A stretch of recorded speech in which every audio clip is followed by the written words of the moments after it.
Maraming hindi makapaniwala sa ideya ng $10,000 na presyo para kay XRP. Ngunit kung babalikan po natin ang kasaysayan ng finance, halos lahat ng malalaking pagbabago ay nagsimula sa duda.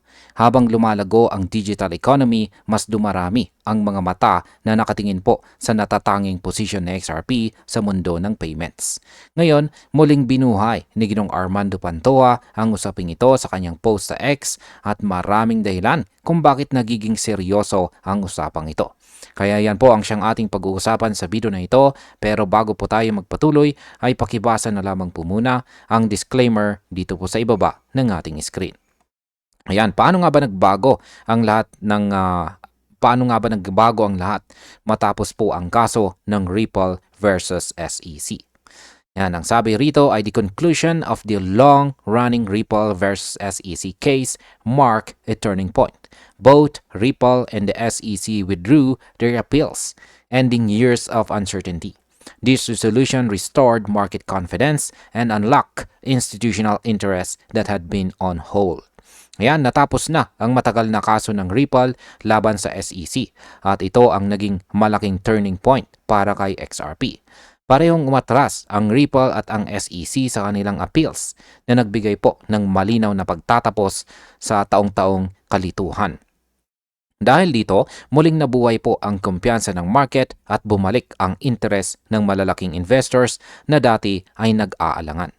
Ang market impact po dito ay ang ganitong legal clarity ay madalas nagiging signal para sa long-term bullish sentiment dahil nabubukas po ito ng pinto para sa institutional capital na matagal nang naghihintay ng regulated confirmation.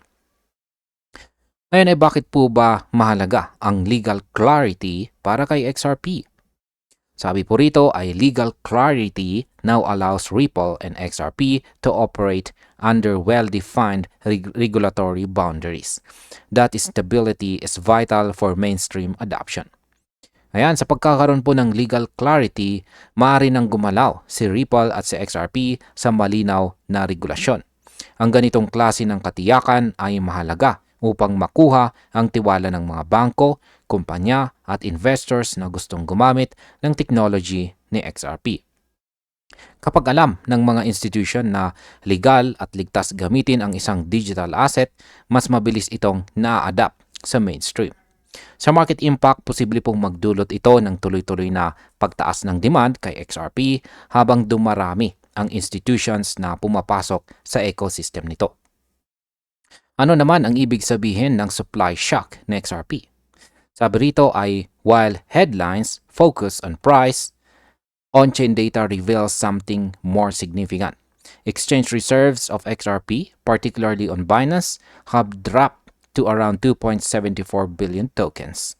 That figure is one of the lowest levels recorded in over a year. Ayan, habang karamihan po ay nakatingin sa presyo, ang mga on-chain data ay nagbubunyag po ng mas mahalagang pangyayari. Si Binance, ang supply po ni XRP ay bumaba sa 2.74 billion tokens. Isa po ito sa pinakamababang bilang sa nakaraang taon at nakontent po natin yan kanina. Ang pagbaba po ng supply sa mga exchanges ay sinyalis po ito na maraming investors ang nagwi-withdraw ng kanilang XRP para i-hold ng pangmatagalan or long term. Kaya ang market impact po dito ay kapag lumiit ang available supply sa market, mas mabilis na tumataas po ang presyo kapag dumami ang mga buyers. Ito po ang tinatawag na supply shock na madalas magdulot ng biglaang pagtaas ng value. Sunod na tanong ay bakit naman po tinawag itong smart money phase? Sabi rito, investors are withdrawing XRP from exchanges, signaling strong conviction and long-term holding behavior. As the circulating supply tightens, any surge in demand could trigger an aggressive price reaction. This quiet accumulation is what analysts call the smart money phase. Yan, ang mga tinatawag na smart investors ay kadalasang bumibili sa panahon ng katahimikan. Sa kasalukuyan, marami sa kanila ang kumukuha ng XRP mula sa mga exchanges at itinatago ito. Ang ganitong pattern ay nagpapakita ng matinding kumpiyansa sa hinaharap na XRP. Kapag dumating po ang biglang pagtaas ng demand, maaaring sumabog ang presyo dahil kakaunti na lang ang supply sa sirkulasyon. Sa market impact, ang smart money phase ay karaniwang nauuna sa major bull run, kaya maaaring ito ang hudyat ng panibagong rally ni XRP.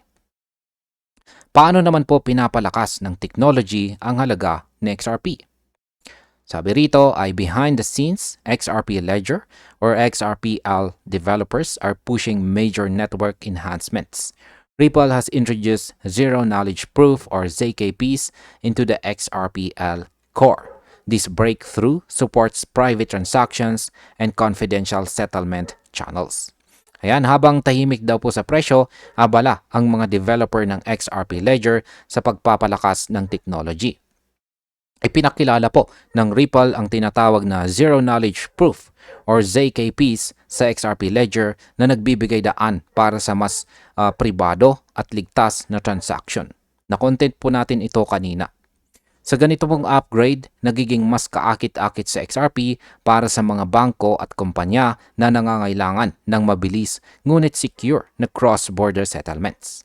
Ang market impact po nito ay ang mga technical na innovation tulad ng ZKP ay nagdadala ng mas maraming institutional interest na posible pong magpataas ng long-term value ng XRP. Sunod na tanong ay ano naman ang papel ng RLUSD stablecoin sa ecosystem ni XRP. Sabi rito, additionally, Ripple's RLUSD stablecoin launched in December 2024 is expanding liquidity options for enterprises. Together, these upgrades make XRPL more appealing to banks and payment institutions that demand both speed and privacy. Yan, ito pong nakalipas na December 2024, inilaunch ng Ripple ang RLUSD stablecoin upang palawakin ang liquidity sa kanilang ecosystem. Dahil po dito, nagkaroon ng bagong opsyon para sa mga negosyo na gustong gumamit ng stable at mabilis na settlement tool. Pinagsama ang RLUSD at ZKP upgrades, nagiging mas flexible at advanced ang XRPL para sa financial institutions.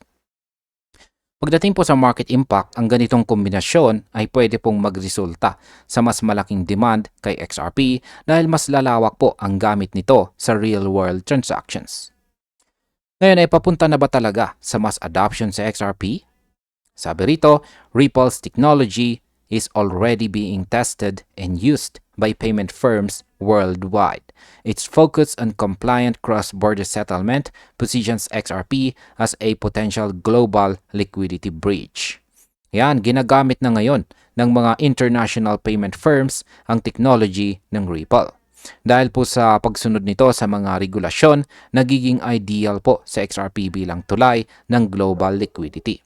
Habang dumarami po ang partnership sa Europe, Asia at Middle East, mas lumalawak ang network effect ni XRP at mas tumitibay ang kanyang value base sa aktwal na paggamit, hindi lamang po espekulasyon. Ang market impact ay kapag patuloy po ang real-world adoption, posibleng magresulta po ito sa sustained bullish trend na magpapatatag sa presyo ng XRP kahit sa bear market.